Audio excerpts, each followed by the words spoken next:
Представь, что наш костер вдруг освещает зал, в котором очень старый, очень добрый по натуре человек нас пригласил на бал.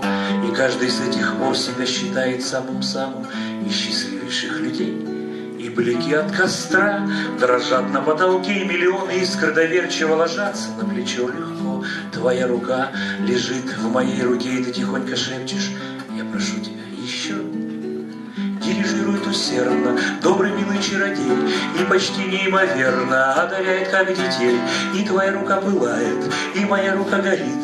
Это много объясняет и о многом говорит. Ты смотришь мне в глаза, и я тебя кружу, и мы с тобой одни, мы с тобой вокруг не замечаем никого. Все, что не смог сказать, сейчас тебе скажу, ведь знаешь, я теперь себе не представляю одного.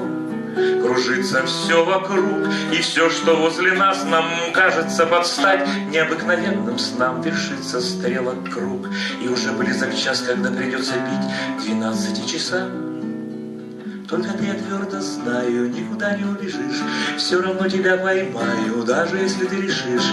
И резиновых два кеда, полустоптанных слегка, превратятся напоследок в два хрустальных башмачка.